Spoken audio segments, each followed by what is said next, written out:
De primera mano es presentado por Tigo. En Tigo, el centro sos vos. Control, Feel Make Feel. Cabal, lo sabés desde siempre. Cuando pasás tu cabal, pasan cosas buenas.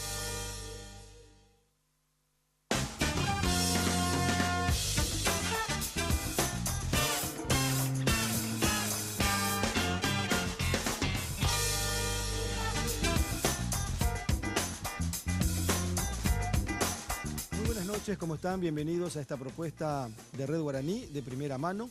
Hoy comenzamos una nueva etapa de primera mano sin mundial. Estela, ¿cómo le va? ¿Cómo está? Buenas noches. ¿Qué tal, Carlos? Muy buenas noches. Un saludo a las mujeres de AMACMA, mujeres con cáncer que ayudan y luchan con mujeres con cáncer. Estamos en pleno octubre rosa. Sí, señora, es cierto, es cierto. Alfredo Boxa, ¿cómo anda? ¿Qué tal, comandante? Día colectivo del Pirebaí. El día después. El día después. Hola Andrés, ¿cómo estás? ¿Cómo estás, Carlos? Me sumo a lo que decía Estela, al mes rosa. Un saludo a las personas que están experimentando esa fase difícil. Para usted lo de la selección fue un tropezón, no fue una caída. ¿Selección me dijiste? Sí. No, tranquilo. Acumulamos una experiencia de 4 años que la vamos a volcar al próximo 8 ciclo. años. Faltan... No, pero los 4 años anteriores nos sirvieron como experiencia. Nos acompaña esta noche y de primera mano el señor Fidelino Quintana, a quien agradecemos la gentileza de venir a estar con nosotros hoy. ¿Cómo está, don Quintana? Buenas noches. Buenas noches, digamos que estoy relativamente bien. Relativamente bien. Sí. 6 meses después 6 meses de algo después. que era impensado para usted y para su familia, ¿verdad? Claro, de repente cambió toda la historia de nuestra vida. Fue entre el 31 de marzo y el 1 de abril, ¿verdad? Sí, así mismo fue. Su hijo había venido por una cuestión de manifestación, de movilización. Sí.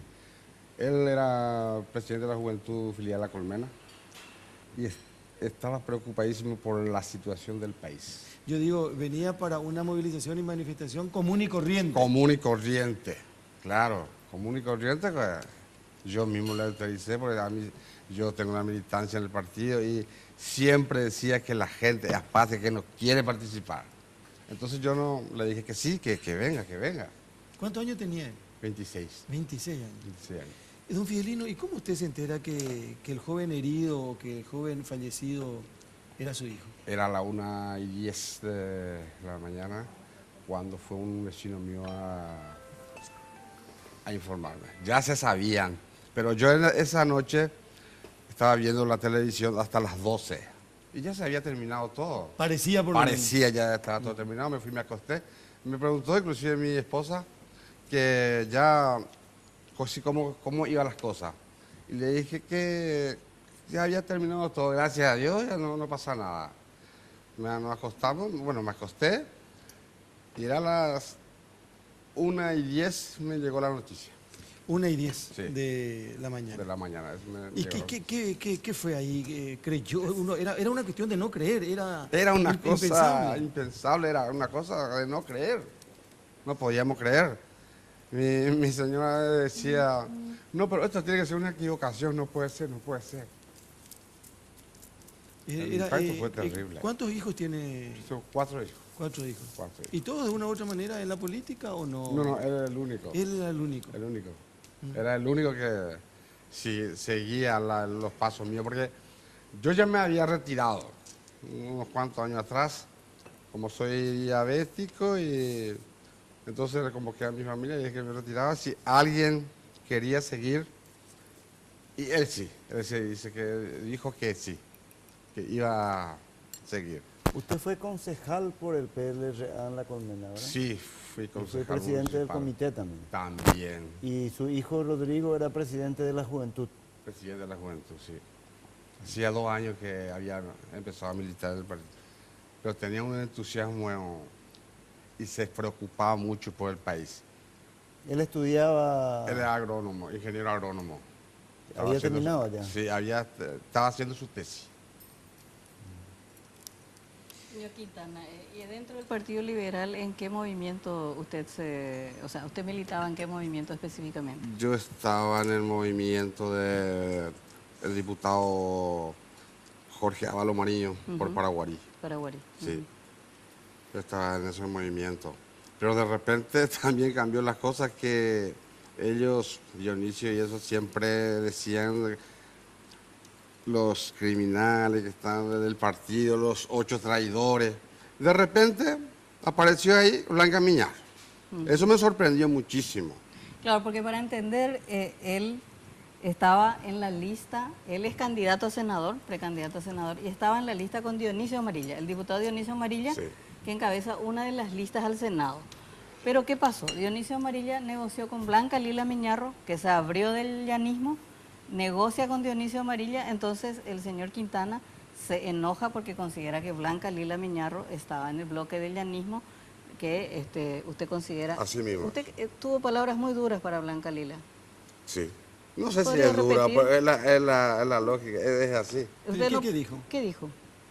No me acuerdo de qué estábamos. No, que usted no Muchas podía cosas. estar con una persona que... Ah, claro. Yo que- no podía estar, imagínese, sentado en algunas reuniones con una señora que, primero que violó los estatutos del partido, después violó la Constitución Nacional. Y yo no podía estar ahí. Es una de las principales acusadas, o sea, yo personalmente le acuso que ella estuvo metida en esto. Los ocho diputados, senadores. Los senadores. Claro, lo que dice don Quintana es que si no hubiesen acompañado esa intención, esa idea, La enmienda. que era la enmienda, La enmienda. Claro. para la reelección, probablemente ni haya existido ni movilizaciones, Movilización, ni nada por el ¿Y estilo. Claro. alguna explicación le dio Dionisio Amarilla a usted? Él no se comunicó conmigo. No se comunicó. No. Señor Quintana, tengo entendido que su hijo vino esa tarde con otros amigos de su pueblo. Sí. ¿Usted tuvo ocasión de hablar con ellos y preguntarle un poco qué es lo que pasó exactamente Sí, esa noche? ¿Qué le sí. dijeron? No, ellos me dijeron, ellos llegaron ya después de la quema del Parlamento, Del Congreso. Sí. del Congreso. Ellos llegaron después ya. Fueron directo al alcalde del partido, No, fueron en la manifestación, a la plaza. a la plaza.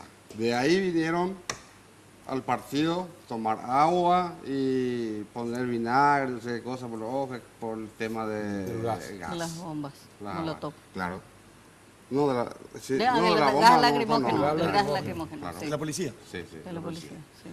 Y estaban ahí, estaban sentados, estaban ahí descansando un rato y ya se iban. Ahí está el muchacho que le... El de remera blanca.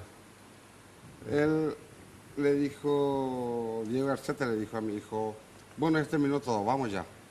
Y dice que le dijo a mi hijo, no, Shen la jamo ay hueteri, manaco ya hasta hueteri. Mombrete we, y mango ya yuhala ya hayeg tama. Dice que vamos a las 11:30, por ahí. No quería irse nadie. Hay una cuestión que tiene que ver con el hecho, con lo que ocurrió, cómo ocurrió. En el proceso de la investigación, evidentemente que uno sabe que no va a recuperar al hijo, ¿verdad? Pero uno quiere hacer justicia. ¿Y usted cree que se está haciendo justicia o no? No, hasta el momento no. Hasta el momento no se ha hecho todavía justicia ni se va a hacer. Con este gobierno prácticamente no esperamos justicia. Con este gobierno no es muy difícil, porque son ellos mismos los protagonistas, así que no pueden. ¿Usted tiene ocasión de interiorizarse de la carpeta fiscal, de ver qué se está haciendo, qué no se está haciendo? No, interiorizarse así detalladamente no, es el abogado que lleva todo eso. Un abogado puesto por su familia, por usted. Exactamente, O este el es el partido. señor Diego Garcete, el abogado personal. El mismo que estuvo con su hijo en Exactamente, aquella sí, ocasión. sí, sí. Ahora, que yo lo acompañaba. le entiendo al señor Quintana porque a veces es criticado justamente por participar de la campaña electoral y banderarse con la muerte de su hijo. Pero yo lo entiendo perfectamente. O sea, en la lucha por evitar la impunidad en un juicio que está siendo sometido a presiones de distintos tipos, es justamente este periodo, esta campaña electoral la que le permite tener una difusión que en otras circunstancias a lo mejor no tenía, ¿verdad? Porque acá lo que se está viendo es una manipulación de parte de la investigación de la justicia, sobre todo cuando se ve tan poco interés de los fiscales por investigar el origen de las llamadas, los cruces de llamadas telefónicas, el borramiento de llamadas de comunicación radial entre los jefes policiales, etcétera, ¿verdad? Así mismo, yo estoy en esa lista, acepté, pensé mucho, mi familia también, inclusive la cúpula del partido de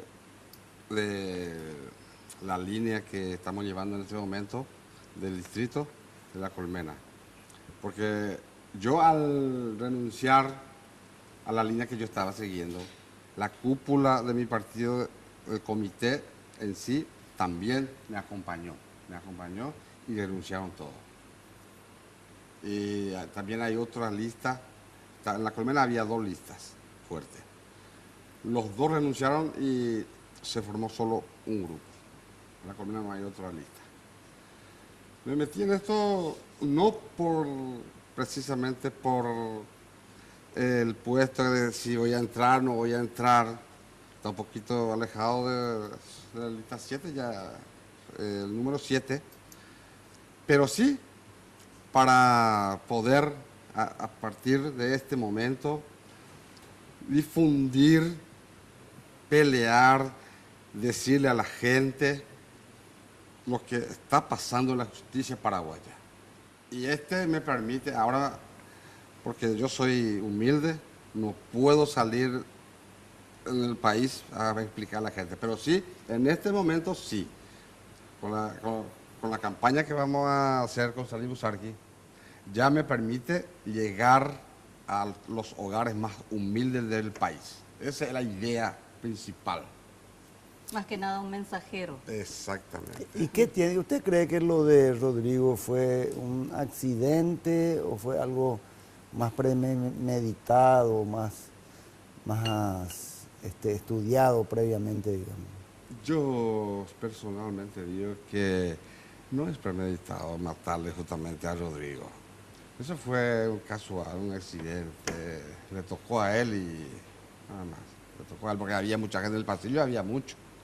Podía ser cualquiera también. Claro, ¿verdad? podía ser cualquiera. Pero ¿cuál es su teoría? ¿Que la policía entró a matarle a alguien, cualquiera sea, o fue un accidente del policía? Bueno, no puedo, en ese tema no puedo entrar porque no tengo prueba ni nada. No puedo decir si querían matar o no sé, la verdad que no sé. A alguien. Pero sí es evidente que la orden vino de arriba. El florentinense no entró solo, no fue solo. Eso sí es evidente. Que viene de la orden de arriba. Eso fue evidente. Claro, es lo que pasa, que uno puede decir, hubo orden de arriba, hubo orden de algún jefe, o fue una torpeza policial que realmente hoy estamos lamentando. Pues me pongo nomás en el lugar de don Quintana. ¿Cómo uno puede, evidentemente no va a poder superar una situación como esa?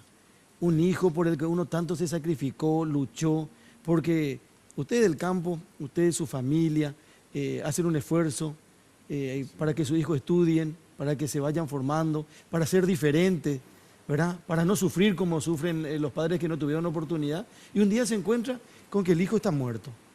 Eso es imposible de superar. Eso yo digo que no se supera. No se supera más. Es muy grande el dolor, es muy profundo la ausencia. Pareciera que pasar con el correr del tiempo se iba a ir olvidando, ¿verdad? Pero sin embargo se va profundizando más. Cada día que pasa, son cada día que sentimos más la ausencia de nuestro hijo. Duele mucho. Muchísimo, es muchísimo. Él era Es el soltero. dolor que uno siente, no tiene forma de explicarse. ¿Era soltero el don Quintana? Sí, soltero. ¿Vivía con ustedes? Sí, vivía con nosotros. Sí. Él vivía con nosotros.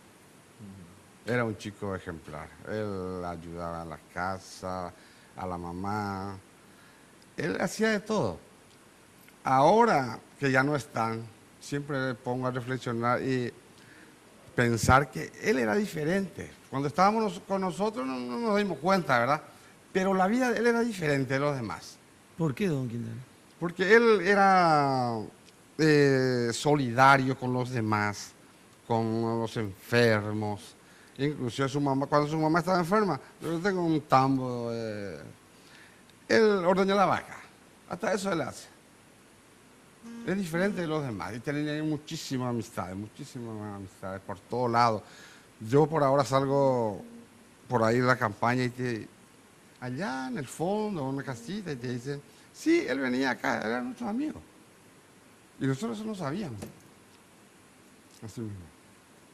No, es muy difícil eso. Y creo que uno para tratar, no sé si, ya insisto con esto, va a poder superar el dolor, pero por lo menos quiere justicia en su homenaje. A eso porque estamos luchando. Eso yo estoy metido de vuelta, porque como yo le dije, yo ya me había retirado por mi enfermedad.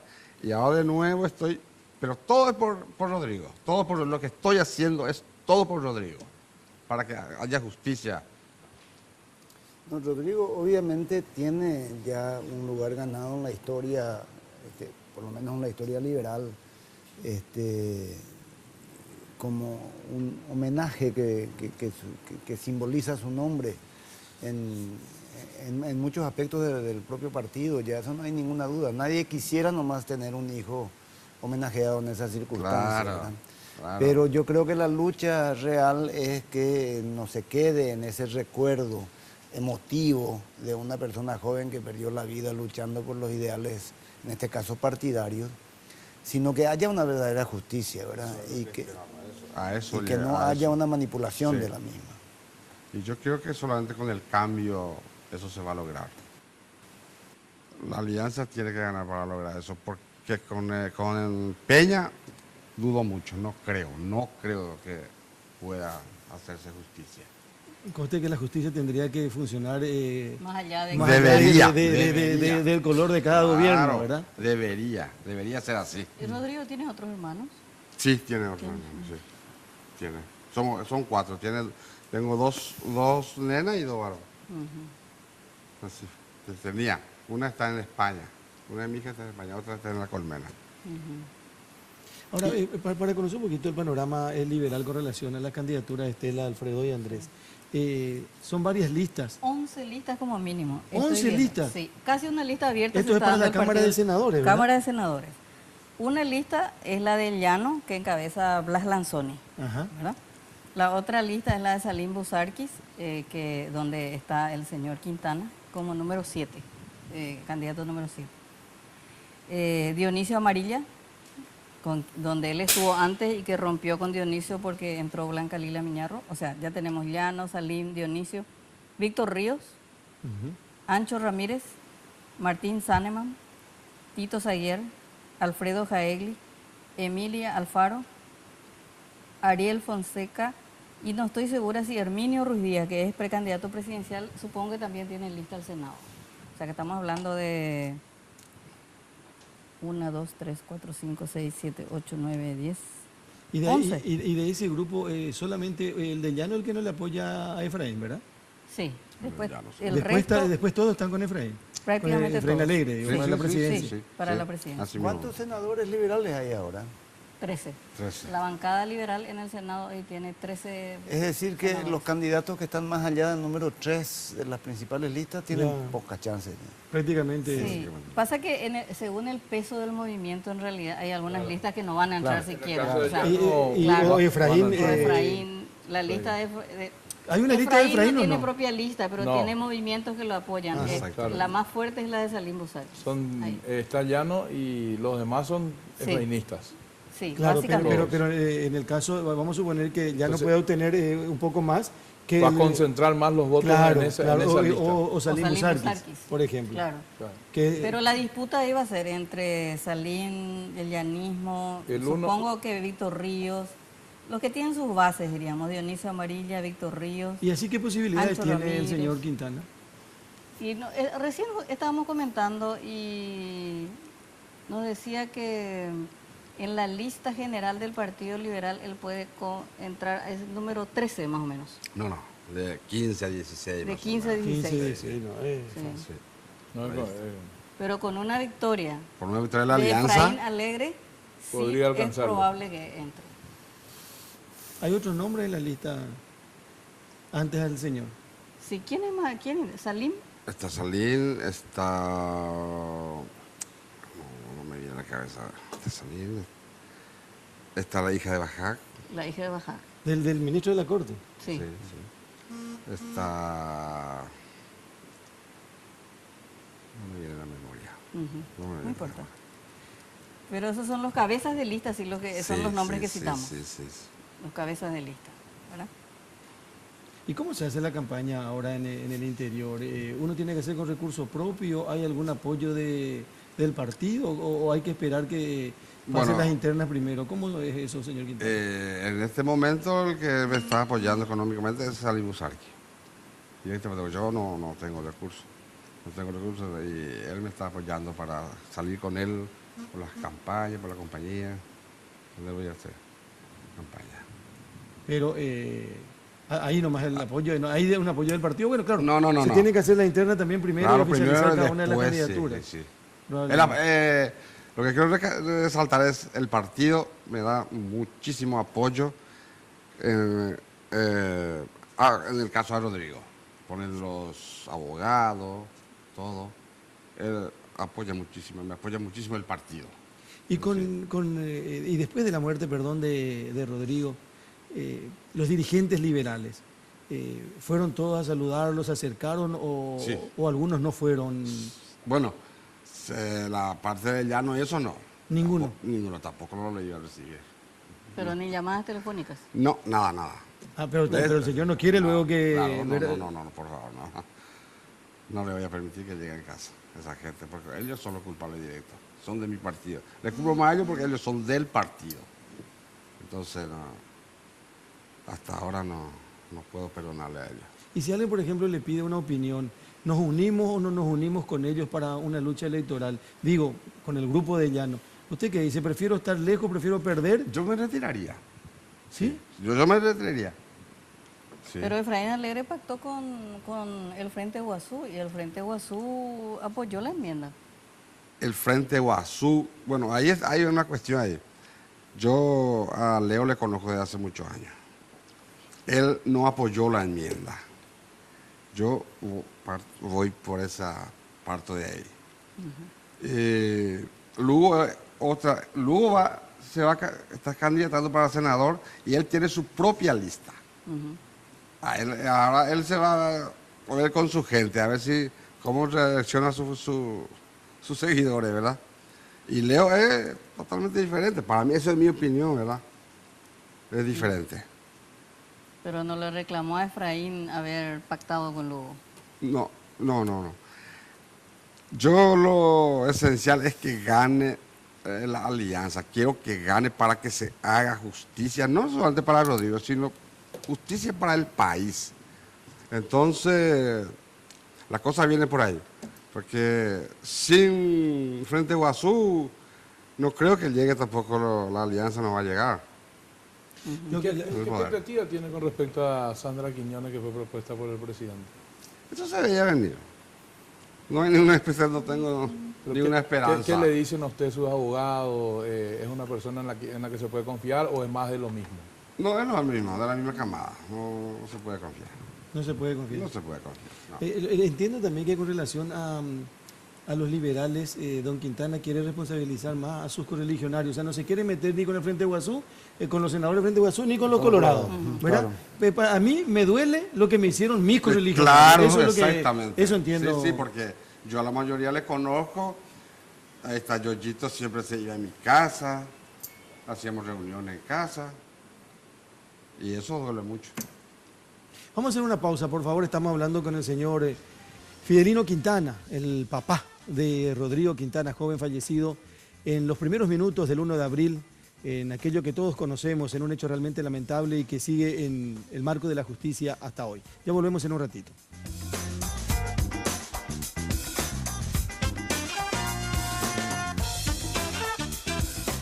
Tigo Business tiene la solución ideal para su negocio. El Data Center, único en Paraguay, ofrece la opción más segura con tecnología de punta y sin inversión de capital. Así sus datos estarán siempre disponibles para que usted pueda enfocarse 100% en su negocio. Para más información, acérquese a la tienda Tigo más cercana o escríbanos a empresas@tigo.com.py.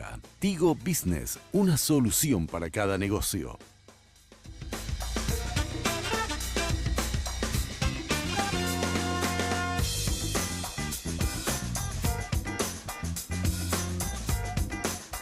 porque siempre hay una manera más fácil y en los momentos de mayor intimidad, cada segundo cuenta. Descubre el primer preservativo control con aplicador Easy Way, que facilita la colocación del preservativo de una forma rápida y sencilla.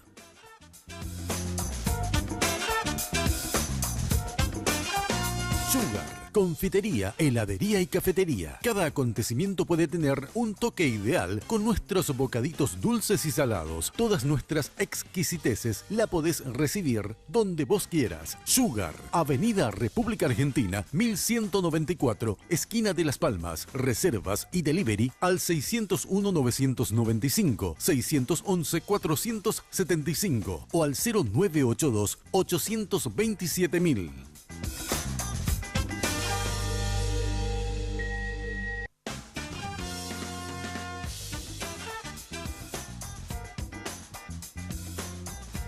Bueno, estamos de vuelta, seguimos de primera mano, está con nosotros el señor Fidelino Quintana.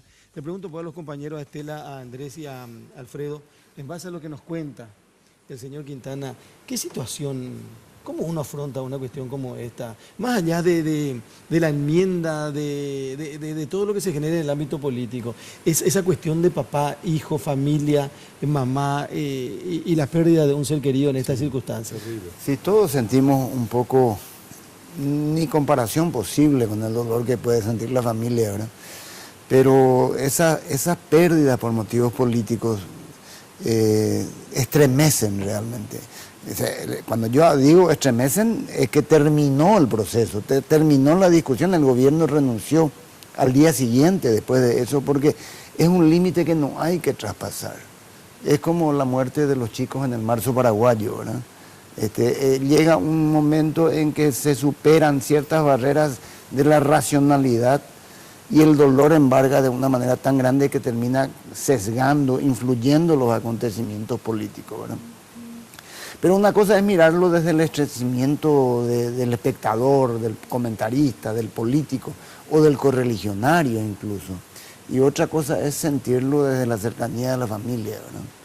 Así que por eso nuestra solidaridad primero con el papá de Rodrigo, y también nuestro interés de que el caso sea investigado, ¿verdad? Como debe ser, sin que ningún autor, sea material o moral, deje de pagar sus culpas. Yo creo que la naturaleza jamás le prepara a un padre para perder un hijo. Creo que es al revés, ¿verdad? Los hijos están preparados psicológicamente para perder a un padre, pero los padres jamás pueden resignarse a la pérdida de un hijo. Y menos, en ninguna circunstancia, pero más aún yo creo que en el caso de un joven universitario que tenía sueños y que esos sueños fueron trucados por una bala asesina, porque por más que provenga de la policía y del gobierno, truncó una vida, repito, claro, por eso, lo que nos cuenta don Fidelino de cómo era Rodrigo, solidario, una persona que se preocupaba por los demás, que decidió seguir sus pasos en la política, revela lo que tenía como carácter y como ideas Rodrigo Quintana. Entonces la pérdida de un joven de esa calidad enluta no solamente a su familia, sino a toda la sociedad por lo que representaba y por el futuro que tenía. Entonces creo que el dolor al saber que un hijo así se va, debe ser muy grande. Creo que nosotros, como dijo el doctor, ni siquiera nos podemos imaginar el dolor que puede sentir. Yo conozco gente que de repente sus hijos cayeron en la droga y en la delincuencia y bueno, y terminaron mal, y entonces la familia tiene alguna resignación mayor, pero cuando se trata de un joven sobresaliente, universitario, trabajador, buena persona, buen ciudadano, que pierda en esas circunstancias la vida, debe ser tremendo. Estela. Bueno, la muerte de un hijo es contra natura, por eso no tiene nombre. Cuando muere tu esposa, sos viudo. Cuando muere tu esposo, sos viuda. Pero cuando perdés un hijo no tiene nombre, lo cual refleja un poco lo que significa eso, ¿verdad? Así que es insondable, es una herida que no sana nunca. Por eso es importante que don Fidelino nos contaba que él es un militante del Partido Liberal Radical Auténtico, que tiene militancia, fue dirigente y vuelve después de la muerte de Rodrigo, porque en las redes sociales se lee que él usa la muerte de su hijo como bandera, como si fuese alguien a quien se le murió el hijo y de repente quiere ser candidato. Y no es así, ¿verdad, don Fidelino? Él definitivamente no es así. Sí, él es un antiguo dirigente del Partido Claro, Liberal. sí. Yo dirigente, yo empecé más o menos a los 22 años en la política. Sí. ¿Usted no habló con el policía que ha sindicado como el autor material? Todavía no hablé, pero sí tengo la idea de ir a visitar. Ya hablé con la mamá, me abracé con la mamá, me abracé. Es una familia también que está enlutado, porque el hijo no sabemos hasta cuánto tiempo va a estar en la cárcel, y hasta ahora es el único que está ahí. Pero sí, ya tendré oportunidad de estar, me gustaría. ¿Qué le va a preguntar? ¿Qué le va a decir? Primero le preguntaría qué siente él cuando pisó encima de mi hijo. Eso sí me gustaría preguntarle. Eso sí. ¿Y uno es capaz de perdonar una cuestión como esa o no, don Fidelino? Yo a él le perdoné. No tengo ningún rencor con el señor policía. Sí, no tengo ningún rencor. Digo nomás, agradeciendo la gentileza del señor Quintana de venir a visitarnos esta noche, que la muerte de Rodrigo se da en una circunstancia y con gente que tendría que estar cuidándote. La policía pues forma parte de un organismo de seguridad y que no es, bueno, duele lo del marzo de aquel caso famoso 99. Del 99, el marzo paraguayo, ¿verdad? Pero no fue en un incidente, no fue en un cruce de grupos, de barras, ni nada por el estilo. Fue un grupo policial que se mete, atropella. Por eso es que esto es terrorismo de Estado, porque es el Estado con su brazo armado el que se mete a un local partidario. Por eso que muchas veces no puedo entender. Sí, claro, por eso no queríamos hablar, porque queríamos centrar en el caso de Rodrigo. Pero lo que a mí me parece realmente irracional es que por cuenta y riesgo de un policía medio alocado, independiente, autónomo, se decida entrar a un local partidario opositor, cosa que se respetaba incluso en épocas de Stroessner, ¿verdad? O sea, yo no puedo pensar que ese grupo de policía por su cuenta nomás decidió entrar y encima disparando, ¿verdad? ¿Por qué dispararon? Ya es otro misterio, pero tienen que haber recibido orden. Y tampoco me entra en la cabeza que un jefe policial ponga en riesgo toda su carrera, porque ese jefe policial, a diferencia del policía que está ahí en la calle, ese sí sabe las consecuencias que puede tener una mala decisión, una orden equivocada, una indicación irresponsable, sin haber recibido él también una orden muy superior. Acá hay una cadena, una sucesión de órdenes que terminan con un policía que, como usted dice, es el último eslabón de esa sucesión de órdenes y que va y dispara en un episodio quizá accidental o impensado, porque yo no creo que nadie se haya beneficiado de esa muerte. Pero sí es necesario subir un poco más arriba, y es allí donde empieza la cadena de impunidad también. Y en consecuencia hay una cadena de especulaciones también, porque se sospecha, se dice, se cree, pero qué terrible fue. Esa es una pregunta que no le hicimos todavía a don Fidelino Quintana. ¿Quiénes se beneficiaron con la muerte de su hijo? No sé, la verdad que beneficio, no sé. Dentro de su partido, si usted tuviera que responsabilizar a alguien. ¿Dentro del partido? No tengo, ¿no? Nadie, ¿no? ¿Qué se va a beneficiar? No sé, no. Qué increíble, qué increíble mismo, y cómo duele. Pues si fuera diferente, si fuera en frente del Congreso, la muerte de Rodrigo iba a ser totalmente diferente si se le mataba ahí. Claro. Pero en este caso, atropellando al partido, eso no se vio nunca. Yo que ya estuve en la época de la dictadura, ahí ligábamos un poco de cachiporra y todas esas cosas, pero hasta ahí nomás. Pero nunca bala, nunca. Pero hay que decir una cosa, acá nos salvamos de tener un muerto en horas de la tarde. Y también por error policial. Claro, sí. Edgar Acosta, diputado, por favor. Sí. Y también ahí la policía falló, la policía ya falló a la tarde. Sí, tenés razón. La policía falló a la tarde. El milagro hizo que no esté en peores condiciones hoy el diputado Acosta. Así es. Sí, así es. A quemarropa un disparo a la altura de la boca. Ese es el punto Entonces, ahí lo que yo- conexo en toda la tarde. Porque es cierto, por la forma en que le disparó pudo haber tenido un desenlace peor, por la forma. Sí. Ahora, con balines de goma generalmente no se le mata a nadie. Por eso es que causa mucha extrañeza que el policía haya entrado con un balín que no era de goma, de plomo, y que él, en su declaración, dijo que no sabía cómo llegó a ese balín al arma, porque toda la tarde él y todos los compañeros usaban balines de goma. ¿Y cómo llegó esa bala de plomo a la escopeta, al arma que usó? Pero en las dos situaciones, Ese es un punto en las dos incorrecto. situaciones, estamos volviendo nomás a hacer un poquito de memoria. En las dos situaciones, la policía tenía todos los elementos para controlar la situación. A la tarde con el diputado Acosta no era necesario disparar como se disparó. No había tanta Claro, gente. no había todavía. tanta gente. No había tanta Y gente. a la madrugada tampoco había un disparos de armas de fuego desde dentro del Congreso para con la policía y que tenía que defenderse de alguna u otra manera. Y la policía tiene que estar supuestamente preparada para todas las situaciones. Y evidentemente que no está preparada. Entonces, a partir de ahí... Esa falta de lógica es la que lleva, por ejemplo, a Luis Vareiro a mantener una hipótesis que de repente tiene mucho sentido. Es decir, a alguien le llegó la información, supuestamente del llanismo, de que había bombas molotov en el Congreso. Entonces, para cambiar la situación política, porque se había incendiado, quemado el Congreso, demostrar la flagrancia del hecho, había que entrar y demostrar las bombas molotov Claro, infragantes. sí. Entraron, salió todo mal, encima no encontraron bombas molotov, porque si no lo hubieran mostrado como trofeo, y terminó muerto Quintana.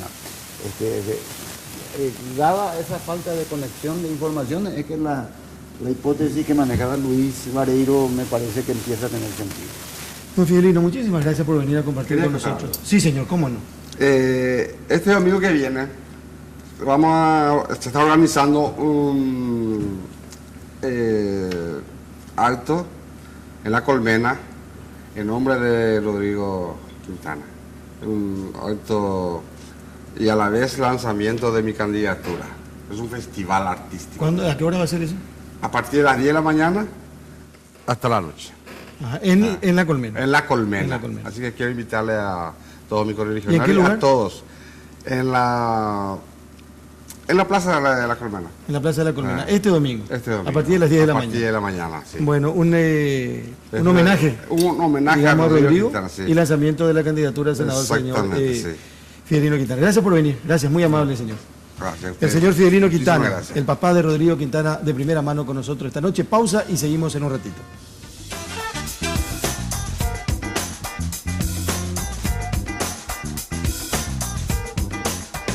Porque siempre hay una manera más fácil y en los momentos de mayor intimidad, cada segundo cuenta. Descubre el primer preservativo control con aplicador Easy Way, que facilita la colocación del preservativo de una forma rápida y sencilla.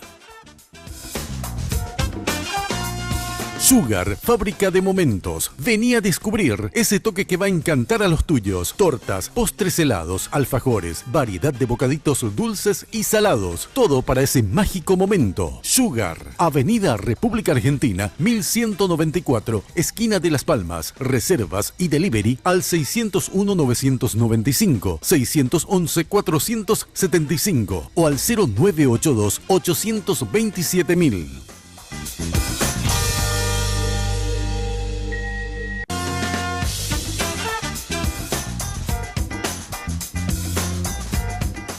Bueno, seguimos de primera mano esta noche, como cada semana a través de Red Guaraní. Vamos a presentar, Estela, Alfredo, a Andrés, a otro invitado hoy. Tuve la oportunidad de conocerlo hace un tiempo en el Alto Paraná. José Anegui.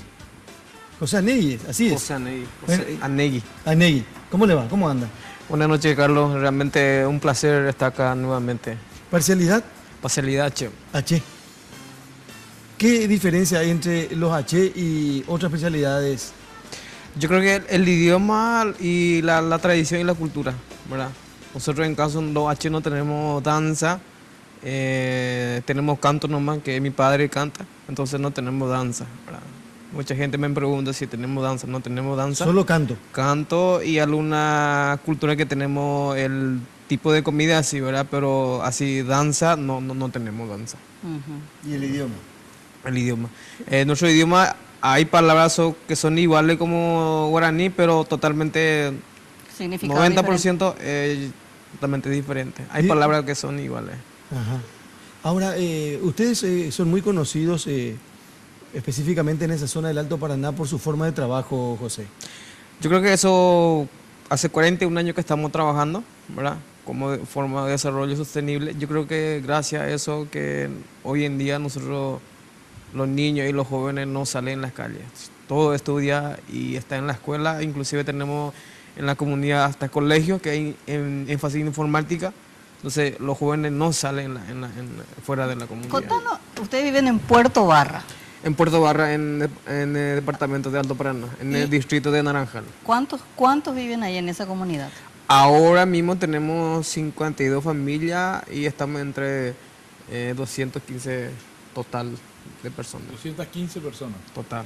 José, contá que esto es Ese es pescado, tilapia. tilapia. Tilapia es. Ustedes tienen varios... Hoy tenemos 9 estanques, pero lo que funciona es 8. Y nuevamente eso es como nosotros éramos el dueño y el dueño de las tierras, entonces nosotros vivíamos en la riqueza del bosque.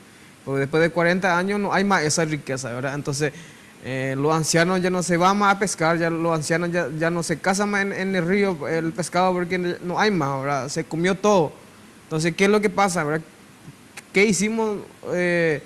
¿Qué es lo que hicieron los líderes? Los líderes hicieron esto para que haya otra vez pescado, para que los ancianos, los niños puedan tener comida en la comunidad, ¿verdad? Eso es lo punto principal, porque somos también, mi padre es cazador de monte, pero también es fuerte, que ellos también cazaba pescado, ¿verdad?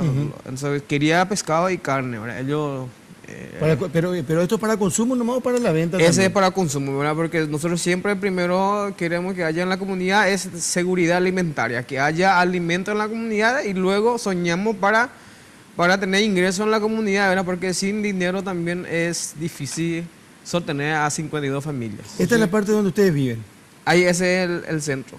¿El territorio donde ustedes viven qué dimensión tiene? Ahora nosotros tenemos 850 hectáreas, de ese 800 tenemos 230 hectáreas, 270 hectáreas de mecanizada, ¿verdad? Pero para grano tenemos 230 que cultivamos soja y maíz. Pero tienen también destinado un área que es exclusivamente para alimentación familiar. Nosotros tenemos 20 hectáreas que sería autoconsumo, ¿verdad? Hoy nosotros tenemos plantación de mandioca, poroto, batata, sandía, melón, zapallo, todo lo que consumen nosotros tenemos en autoconsumo. Yo leí, José, que en 1970, los primeros 20, creo que eran 28 salieron del bosque y de alguna manera se integraron a esa zona del Alto Paraná. Mi padre era uno que salió del monte, ¿verdad? En el año 76, ¿verdad? Yo estoy en la tercera generación. Tengo más la segunda generación que son los líderes fundadores, que son Felipe, Ángel, Timoteo, ellos son fundadores de esta comunidad. Gracias a ellos que yo y la nueva generación no está en las calles. Sí, pero ¿cómo se fue dando entre esos indígenas que vivían en el bosque, ¿verdad? Prácticamente sin ningún contacto con la civilización hispanohablante, digamos? ¿Cómo se fue dando esa transición? ¿Fue a través de contacto con líderes religiosos de la iglesia o fue una cuestión más civil? Vino una familia misionera que viene de Estados Unidos, ¿verdad?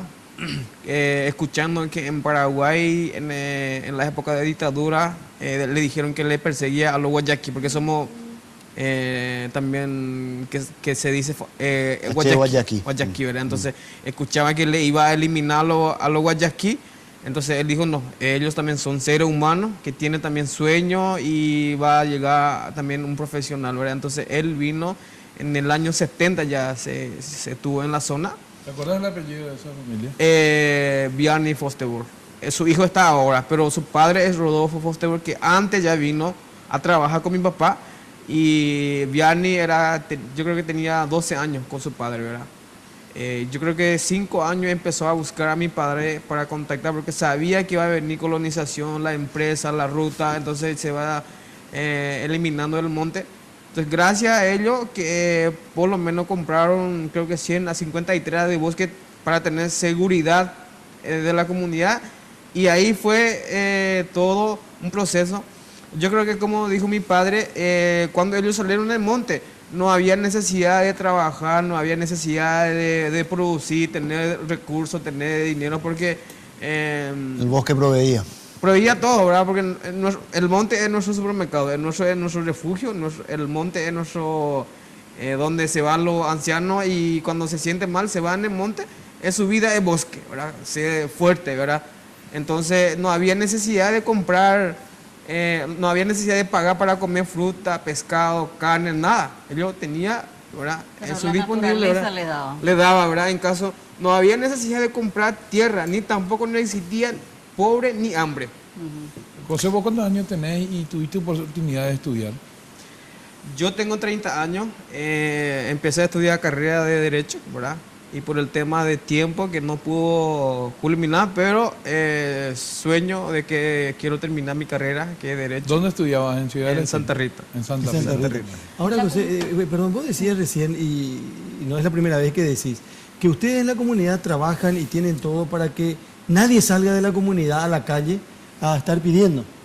Sí. Como tenemos tanta gente o tantos indígenas que vienen a Asunción, que están en Ciudad del Este o que están en otros sitios, buscando permanentemente que la gente se apiade de ellos. Viven de la mendicidad. Claro, en el caso de ustedes, la parcialidad tiene ahí en esa comunidad lo que necesita.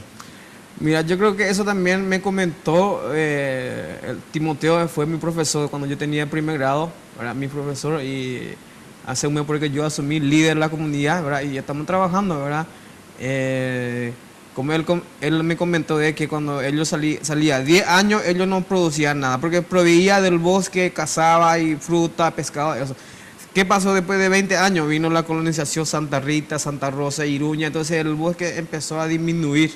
Entonces, y ahí es lo que el mundo obligó a los indígenas que tienen que hacer algo, porque en primer lugar, si vos no trabajas a producir, ¿quién te da dinero?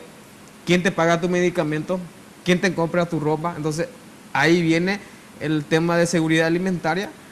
¿Y por qué muchos indígenas salen en las calles? Porque no hay un recurso en la comunidad que sostiene a la familia. Nosotros 90% trabajamos en forma comunitaria y 10% es lo que permitimos a cada familia para comprar su celular, su cubierto. Eso le permite. 90% manejamos en forma en administración democrática, ¿verdad? ¿Qué compra el celular?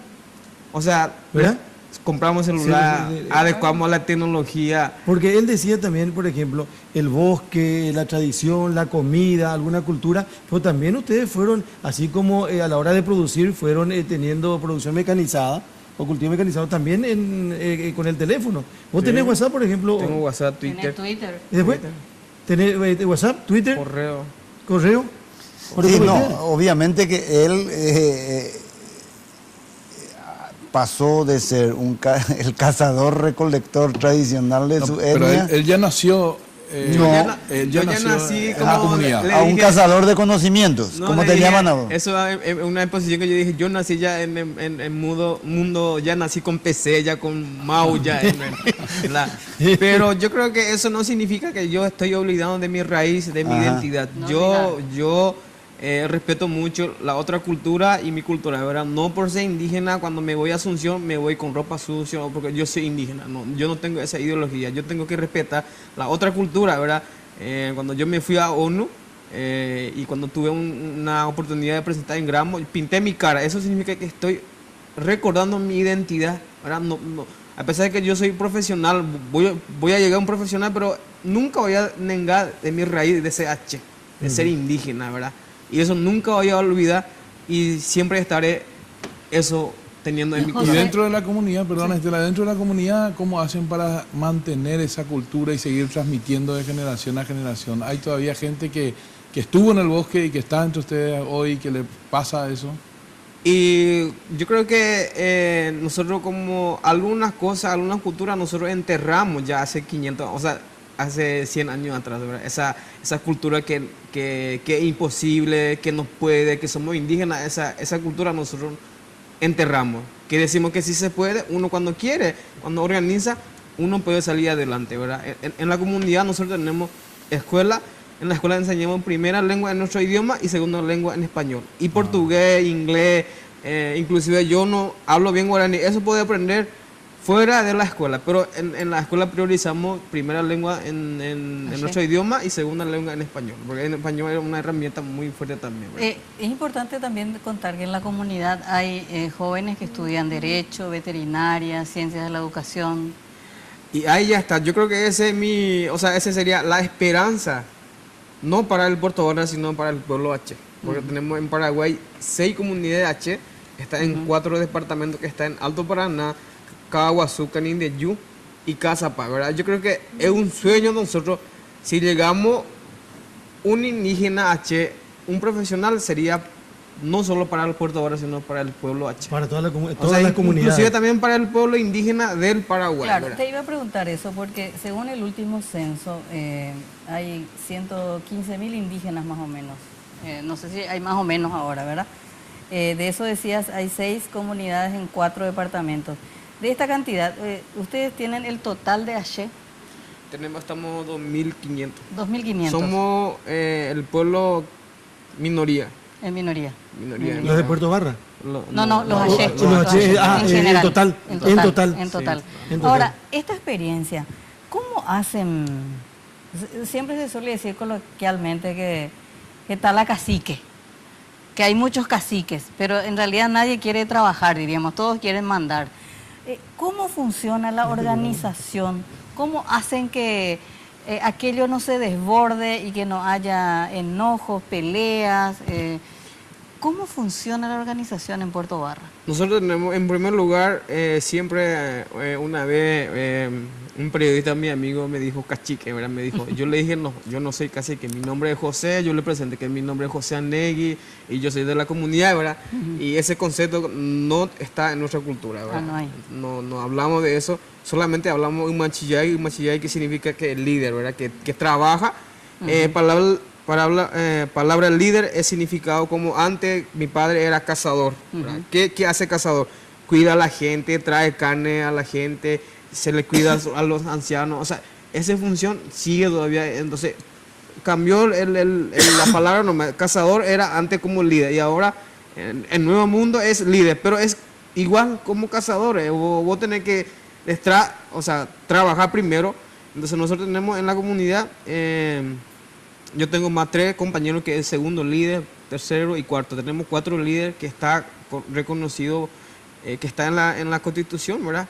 Que a través de INDI se reconoce eso, ¿verdad? Para representar en las comunidades, fuera de las comunidades, ¿verdad? ¿Cómo eligen eso, José? Nosotros elegimos ahora, ¿verdad? Varios ya pusimos la gente que solamente que habla en español. Y tuvo problemas que no sabe área de trabajo. Entonces, ¿qué es lo que hicimos? Mezclamos, ¿verdad? La gente que va a estar representando en área fuera de la comunidad y que entre en equipo que entiende del trabajo. ¿En la comunidad tienen iglesia, tienen escuela? ¿Puesto sanitario? Sí, oficina. Estamos esperando inaugurar sala odontología, ¿verdad? Y después tenemos 36 casas que vamos a inaugurar de gobierno, de Senavitat. ¿Cuántas casas? 36 casas. 36. ¿Y estás incursionando en política, José? Mira, ese tema mucha gente me está preguntando porque yo estoy apareciendo en todas las actividades que hacen. Estuve en Itapúa, estuve en Nueva York, estuve en Gramo y mucha gente me pregunta cuál es mi propósito de esa... Y yo tengo mi deseo es aprender algo para que yo pueda ayudar a mi gente. Ese es mi primer propósito. Porque yo quiero mostrar a los otros jóvenes indígenas que está diciendo que no se puede, porque hay varios jóvenes que dicen, no, yo no puedo, y se va hacia atrás, y no estudia, y no dedica, y dice, no, yo soy indígena, nada más, yo tengo que estar en el monte, ese es mi hábito. Algunos en el monte, otros en la calle. ¿Verdad? Y bueno, y eso es lo que yo quiero romper, y quiero mostrar a los jóvenes que sí se puede. Cuando uno quiere, uno puede salir adelante. ¿Y querés ser diputado? Yo creo que, y está en estudio, yo quiero mostrar eso. Estuve ahí entrando, volviendo, porque es un tema muy complicado en la política, ¿verdad? Entiendo que hay que, en primer lugar, hay que ser preparado.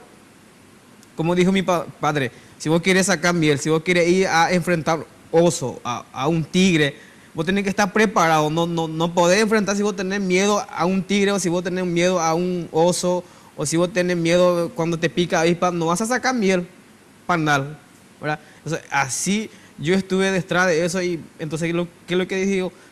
El concepto, yo me di cuenta, en política, no solo en la política, en área de ministerio, área de la gobernación, hay una oportunidad para los indígenas, ¿verdad? Pero ¿cómo si la gente que no sabe la realidad de los indígenas sube ahí, que no sabe la cultura, que no sabe la realidad de los indígenas, y cómo va a combatir la pobreza de los indígenas si él mismo no sabe cuánto hay indígenas, cuánto idioma habla indígena, ¿verdad? Y eso es lo que... todo también la discriminación que hay, José. Y yo creo que eso también. Yo lo que quiero mostrar, estuve hablando con los jóvenes, de que yo voy a lanzar, ¿verdad? Pero yo quiero un voto consciente, un voto limpio. No quiero así como cualquier político con mucha promesa, con mucha propuesta. No. Yo quiero lanzar, pero si el pueblo elige, yo sé cuál es mi obligación, yo sé cuál es mi punto de que tengo que trabajar fuerte como diputado, ¿verdad? Y soñaba de comenzar como concejal departamental. Bueno, como me dio la oportunidad de como diputado por Patria Querida, y yo creo que eso es lo que... Y está en estudios, todavía no está, estamos estudiando porque no es fácil, ¿verdad? Y yo creo que más adelante, cuando haya más concreto, yo creo que vamos a tener una propuesta no solo para el pueblo H, sino para todo el pueblo, sector indígena, especialmente porque esa área es lo que me di cuenta de que cuando estuve por Nueva York, me di cuenta, hay gente que le financia al proyecto indígena, ¿verdad? Pero nunca llega a los indígenas, ¿verdad? Nunca llega como si fuera, yo me recuerdo muy bien que en el museo todo se aplaude a los indígenas, o sea, en la foto dice que los indígenas viven bien, pero si vos te vas en la comunidad y ahí es otra cosa, ¿verdad? Entonces, el proyecto que hace no está en base a la realidad de los que está pasando en el pueblo indígena, ¿verdad? No sé, para mí sería, quiero llegar, ¿verdad? Esa es mi intención, quiero llegar. ¿Es una decisión personal tuya, José, o tiene que aprobarte tu comunidad que ingreses a la política? Yo creo que voy a una vez que más concreto, yo estaré hablando, porque nosotros en la comunidad tenemos 4 líderes y aparte de eso tenemos 15 ancianos que son fundadores, que estudian la propuesta. O sea, nosotros tenemos también como senador y diputado que aprueba todo. Entonces, yo voy a hablar con ellos, a bajar mi propuesta. Yo creo que ya he participado ya en interna, precandidato concejal de mi municipio, ¿verdad? Entonces ya tuve experiencia, pero yo creo que con esto más amplio quiero lanzar para presentar siempre en área indígena, ¿verdad? Y yo creo que yo cuando yo llego, no estaría trabajando solamente en área del pueblo H, sino para el pueblo indígena, porque yo quiero ver después de 10 años que los indígenas no estén más en las calles pidiendo como si fuera que no tiene capacidad de producir, como si fuera que no tiene una oportunidad. Y yo creo que es una comparación que yo siempre hago un ejemplo, ¿verdad? Si vos tenés harina en tu casa y vos compras galletas en el supermercado, ¿y por qué vos no haces en tu casa harina, pan? Podés hacer muchas cosas. Así también nosotros tenemos tierra, tenemos recursos naturales. El problema es que no sabemos utilizar, ¿verdad? Nosotros tenemos 500 hectáreas de bosque que mantenemos y ya dejamos para patrimonio cultural, ¿verdad? ¿Por qué eso? Porque lleva el nombre de nuestra... Mi nombre es José, pero mi nombre verdadero es Anegui. Mi papá no me llama José, me llama Anegui. Yo no tengo apellido, o sea, para cédula puse José, ¿verdad? Pero a mi nombre verdadero, Anegui, me llama mi papá, mi mamá, mis tíos, mi gente, me llama Anegui, ¿verdad? No tenemos un apellido, ¿verdad? Y esas cosas no queremos que termine ahora, porque ahora los jóvenes, hace 5 años atrás no tenía Facebook, no tenía WhatsApp. Ahora, desde chico ya está conectando con tecnología. No estamos permitiendo, ¿verdad? Pero estamos controlando que haya... José, ¿y cédula tienen? Yo tengo, hasta pasaporte. Bueno, ¿cómo se dice televisor en tu idioma?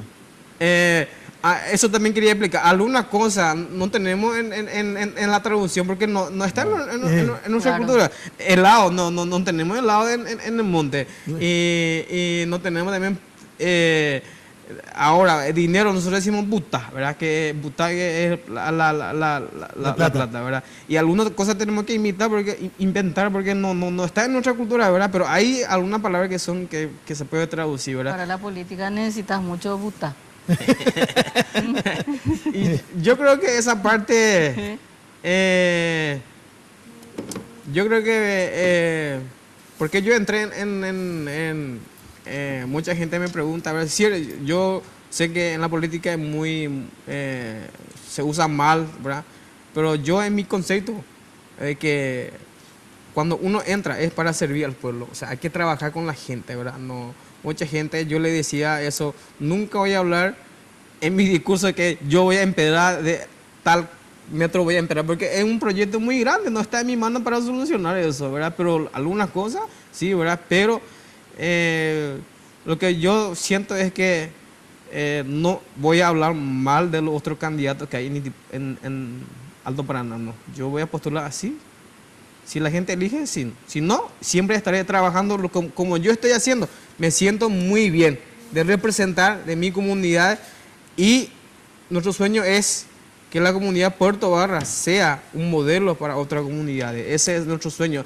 Y no es que estamos 100% consiguiendo la cosa, no, estamos aprendiendo, algunas cosas que le falta, estamos corrigiendo, no es que 100% estamos bien, no. Hay muchas cosas por hacer todavía. Carlos, cuando vos ves, José, cuando vos ves gente de pueblos originarios que está en la calle, dijiste hace rato que de tu comunidad no hay, pero hay H también en la calle que no sean de tu comunidad. Ahí de la Yo zona creo que de no, Puerto Barra. No. Pero te duele cuando vos ves y querés de alguna manera llegar también a ellos, contarle tú el modelo que ustedes tienen. Y yo creo que eso también es justamente mi problema grande, es no hablo guaraní, ¿verdad? Entonces, quiero ayudar, ¿verdad? Pero mi problema es que no puedo, hablo guaraní, pero muy poco, ¿verdad? No es que así hablo bien en guaraní, ¿verdad? ¿Le es más fácil aprender a usted el español que el guaraní? Sí, español. ¿Le es más fácil aprender a usted? Inglés, portugués. ¿Fala portugués? ¿Hay alguna otra experiencia como la de Puerto Barra, sea H o de otra etnia? Y yo creo que en particular nosotros avanzamos porque trabajamos como en forma comunal. Sí. Y los 5 comunidades trabajan en cada uno a su lado, o sea, sería particular, ¿verdad? Cada uno tiene su tierra y su producción, ¿verdad? Yo creo que no solo Puerto Barra, sino hacia Chaco tiene también ya avanzado más que Puerto Barra, que ya tienen profesionales, ellos ya tienen su propio sanatorio, ¿Tienen médico? Médico, hospital, sí. Supermercado, pero yo creo que nosotros estamos siguiendo. Yo siento de que estamos en buen camino porque mi hermano ya está en 13 años veterinario y tengo mi prima que ya está terminando ciencias sociales y alguna gente que ya va a terminar este año contabilidad. Yo creo que estamos en buen camino, ¿verdad? No hay que, como dijo mi padre, no hay que apurar, no hay que tampoco exagerar, tranquilo, hay que estudiar, pero despacio con buena letra, ¿verdad? Eso es lo que queremos hacer. Y en primer lugar, lo que siempre hago mi reconocimiento es primero a los líderes que fundó esta comunidad, yo mi respeto, mi honra a ellos siempre, y también a mi padre, que me permitieron, que me dijeron, a pesar de que él no habla en español, no me dijo que vos, no José, vos me dieron un puerta abierta para que yo pueda mostrar que sí puede, ¿verdad?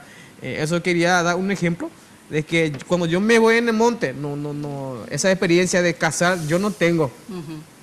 Pero mi papá, si me voy con mi padre, él sabe dónde hay animales, dónde hay agua, dónde hay más animales. Yo me voy seguro con mi padre, ¿verdad? Pero cambiamos ese tema. Si mi padre quiere venir a Marica Shopping en Asunción, sin conmigo, él va a flatar, se va a escapar. Entonces si él está conmigo, va a estar seguro. Eso yo siempre digo a la nueva generación, de que hay que estar mutuo, ¿verdad? Uno tiene que respetar uno a la otra, ¿verdad? No hay que pelear, ¿verdad? Yo creo que una vez yo le decía, cuando me decía que no, José, vos estás hablando porque vos estás estudiando eso, no, yo digo no, mi deseo es defender y siempre estar a ellos. Cuando yo tenía 14 años, mi primer deseo era hablar en español y defender a mi papá y a mis líderes para que la gente no engañe la gente que está afuera, ¿verdad? Para que no engañe a mi líder. Ese es mi primer esfuerzo, es hablar en español, ¿verdad? Y hablaba mal, ¿verdad? Y yo creo que yo hace 20 años por ahí estuve detrás siempre con los líderes como traductor, siempre estuve acompañando. Y hoy en día me dio la oportunidad de ser líder de la comunidad y para mí es un privilegio, un desafío muy grande para mí para llegar a más 41 años, ¿verdad? Y yo creo que lo que yo rompí es el espíritu que nos puede, el espíritu de miedo, ese es el problema de los indígenas. José, tenemos que cerrar el programa, te agradecemos muchísimo por venir a compartir con nosotros. ¿De qué club sos? Yo soy Cerro. Muy bien, José. Bueno. Es de los nuestros, José. Muy amable. José Anegui con nosotros de primera mano esta noche. Último corte y cerramos el programa.